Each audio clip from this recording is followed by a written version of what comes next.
어른들이 흔히 얘기를 하죠. 친구랑 절대 하면 안 되는 거 뭐예요? 돈 빌려주지 마라, 보증 서지 말라.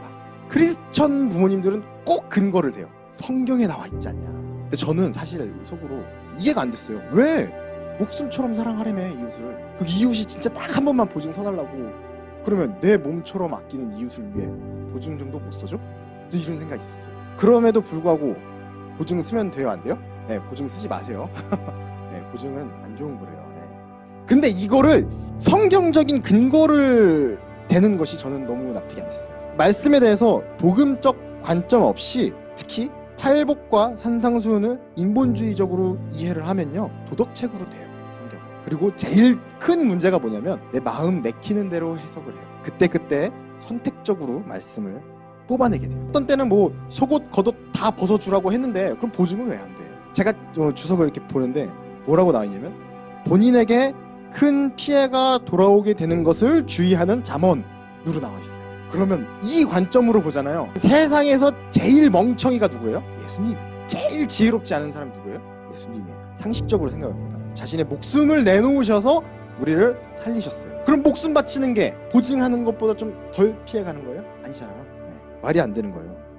이처럼 잘못 알고 있거나 인본주의적으로 성경을 이해하는 사람들을 위해서, 역설적으로 그런 사람들을 위해서 성경이 있는 거예요. 네.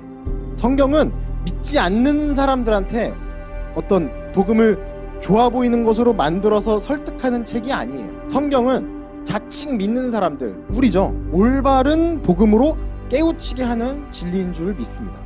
그래서 오늘 본문으로 이제 돌아와서요, 오늘 본문인 이 보증 서지 마라라는 것을 올바로 이해하기 위해서는요, 우리가 많이 들었던 예수님의 비유 중에 선한 사마리아인의 비유를 제대로 이해해야만 그 바탕에서 잠언을 이해할 수 있는 거예요. 우리 선한 사마리아 이야기 다 아시죠? 우리가 선한 사마리아인 같이 가서 도와주라는 말이 아니고, 우리는 강도 만난 자고 사마리아 사람이 예수님인 거예요. 우리를 구원하실 수 있게 어떤 종교적 우월성, 종교 행위들을 내려놓고 율법으로 구원을 얻기 위해 노력하는 것 다 멈추고 예수님이 오셔서 우리를 구원하실 수 있게 힘 빼고 있으라는 거예요. 그러면 진정한 이웃 대신 예수님께서 우리를 구원해 주신다라는 것을 말하고 있는 거예요. 이웃이 누구라고요? 예수님인 거예요. 자, 그러면 이제 우리의 진정한 이웃, 예수 그리스도이시면서 종교적 행위나 율법적 행위들에 감싸여 있지 말고 이 모든 것들을 벗어버리고 예수님께서 우리를 구원하실 수 있게 온전히 믿고 구원을 얻으려고 하는 우리의 어떠한 의로운 수고들을 멈추라는 말이에요. 이 이해를 갖고 오늘 본문을 봐야 돼요. 솔로몬이 말을 하죠. 내 아들아, 이웃을 위하여 담보하며 타인을 위하여 보증하였습니다. 그런데 원어로 보면 내용이 좀 달라요. 내 이웃을 위하여라고 되어 있죠. 이 위하여로 해석이 되면은 사실은 좀 애매합니다. 여러 뜻들이 있어요. 이 위하여, 누구누구에게라는 뜻도 있어요. 그럼 뭐예요? 내 아들아, 내가 만일 이웃에게 담보하며예요. 그리고 문장이 이어져요. 어떻게 이어지냐? 타인을 위하여 보증하였으면. 그럼 뭐예요? 이웃에게 담보한 거예요. 근데 뭘 담보했냐면 타인을 위해 보증한 거. 이걸 담보한 거예요. 누구한테? 이웃한테. 내가 타인을 보증한 거예요. 내가 이웃에게 담보를 하긴 했어. 근데 그 한 내용이 뭐냐? 타인을 위해 보증한 거예요. 내가 확실하게 이렇게 할 거다라고 확증을 해주는 거예요. 근데 뭘 확증하냐? 확증한 내용이 뭐냐? 타인의 빚을 내가 갚아줄게 라고 이웃한테 담보한 거예요. 그러면 이웃한테 빚을 진 사람은 누구예요? 타인이에요. 이웃한테 빚을 졌어요. 근데 이웃 누구라고 했어요? 예수 그리스도. 온 인류는 태어날 때부터 죄가 있습니다. 그런데 그 죄의 값을 예수님께서 치르셨어요. 그러면 우리는 그 죄의 값을 빚진 자예요. 그 말을 타인이라고 해요. 언어로 보면 이방인이에요. 믿지 않았던 우리를 의미합니다. 보증을 선다는 것은 그 빚이 내 빚이 된다라는 거예요. 그리고 이야기하는 거예요. 이웃한테 그 빚 내가 스스로 갚아볼게. 예수님한테 가서 예수님, 제가 그 죄 빚 진 거 제가 갚아볼게요 라고 하는 거예요. 내가 도덕적으로 살아서, 종교적으로 살아서 내 할 수 있는 모든 의의를 동원해서 그 극대화시켜서 그 죄를 한번 없애볼게요 라고 하는 거예요. 그러면 2절에 어떻게 나오죠? 갚이다라는 말은 구약에서 주로 하나님의 심판에 대한 비유로 많이 쓰이는 단어입니다. 그러니까 결국 그 죗값, 그 빚을 절대로 갚지 못하고 그 죗값을 어떻게 해요? 치르게 된다라는 말이에요. 그리고 3절에 가서 보면은 그렇게 됐을 때 이제 심판 받으려고 할 때 하나님이 알려주시는 거예요. 이렇게 해, 이렇게 하면 살 수 있어.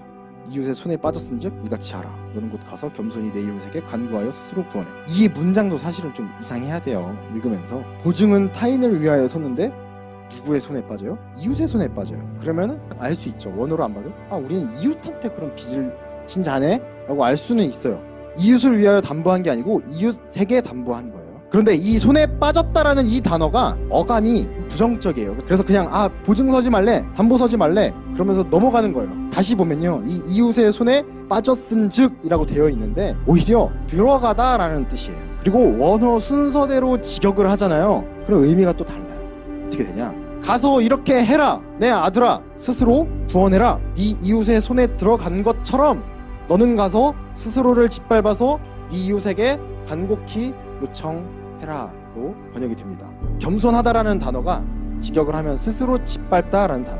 그러니까 마치 이것이 빠졌다라는 말로 풀이를 해서 이웃의 손에서 빠져나와야 돼, 이런 의미로 쓰인단 말이에요. 지금도. 그런데 이웃이 누구예요? 예수님이잖아요. 그럼 그 예수님의 손에 들어가는 게 좋은 거예요? 안 좋은 거예요? 예수님의 손에 우리는 들어가야 되는 거예요. 이웃의 손에 들어가면 사는 거예요. 그게 사는 건데 그런 것처럼 스스로 가서 짓밟으래요. 이웃한테 간곡히 요청하래요. 겸손하다라는 말 아시잖아요. 팔복에서 나는 아무것도 할 수 없다, 이걸 인정하라는 거예요. 그리고 3절에 보면은 이같이 하라라고 나오죠. 원어로는 가장 먼저 나와요. 이와 같이 하라라가 제일 먼저 나와요. 그런데요, 이같이 하라라는 의미가요, 이런 상황이 되게 만들어라 라는 뜻이에요. 그러면 주님께서 그렇게 구원해 주신다라는 거예요. 마치 그 스스로 구원해라, 이 단어, 이 어감이 너무 성경적이지 않아요. 막 우리가 최선의 노력을 해서 빚을 탕감해야 돼, 이런 말이 아니고 이웃의 손에 들어가게 만들어라, 그렇게 해서 예수님이 너를 구원하시게끔 해라 라는 말이에요. 그런데요, 똑같이 헬라어로 이 똑같은 뜻을 갖고 있는 단어가 등장하는 부분이 있어요. 누가복음 10장에 아까 본 우리 선한 사마리아 본문이에요. 가서 이와 같이 하라라고 하는 게, 야 강도 만난 자 좀 도와줘, 이 소리가 아니고 이런 상황이 되게끔 구원이 필요한다라는 것을 너가 안다면 너가 갖고 있는 종교적, 율법적 의로움들 다 내려놓고 죽은 듯이 의지해, 이 말이에요. 그래서 여기까지 보면 이웃, 즉 우리는 모두 예수님께 빚진 자인데 그 빚을 갚는다고 담보 서는 것처럼 율법적, 도덕적 가치를 세우지 말고 오히려 그 빚진 자의 손으로 스스로 들어가서 구원을 받아야 돼 라고 말하는 거예요. 정말로 여러분 하루하루 살아갈 때에 그 복음으로 살아가고 계십니까? 나는 아무것도 아닙니다, 예수님만이 나를 구원할 구원자이십니다, 이 고백으로 정말로 살아가고 계신가요? 아니면 아직도 그 빚 한번 갚아보려고 하나님께서 시키지도 않은 막 잣대 막 만들어가지고 저기 장로들의 전통 막 이런 거 있잖아요. 오늘날까지 이르렀어요. 그게 뭐냐면 오늘날 교회에서 그래 내가 예수님을 믿긴 믿는데 좀 부족해, 교회에다 헌금도 좀 하고 봉사도 해야 되고 뭐 이것저것 많이 넣어요. 보고 분주해집니다. 하지만 그것을 보고 본문에서 하나님이 말씀하시죠. 이 게으른 자야, 우리는 이걸 점검해야 되는 거예요. 열심히 만들어 놓은 것들, 빚을 갚으려고 수고하는 애쓰는 행위들을 멈추라고 예수님께서 직접 말씀하십니다. 수고하고 무거운 짐진 자들아 다 내게로 오라, 내가 너희를 쉬게 하리라.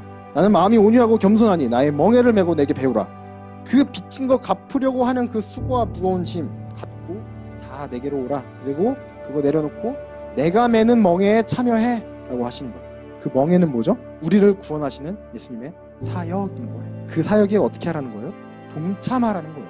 어떻게? 그 멍에를 같이 지는 거예요. 하지만 그 멍에는 예수님께서 온전히 감당하시는 거예요. 우리는 뭐예요? 그분께 붙어 있으면 되는 거예요. 그래서 나는 포도나무를 너는 가지라. 그가 돼야 돼. 내가 그 안에 거하면 사람이 열매를 많이 맺나니 나를 떠나서는 너희가 아무것도 할 수 없음이라 라고 말씀하시는 거예요. 여러분, 이게 하나님께서 여러분을 향한 사랑인 줄 믿으시기 바랍니다. 빚지고 못 사시는 여러분, 예수님께 진 빚은 우리가 갚을 수 있는 빚이 아닙니다. 그냥 온전히 주님께 맡겨드리고 우리는 다시 오실 예수님을 기다리며 성령으로 충만하여 살아가는 것 뿐입니다.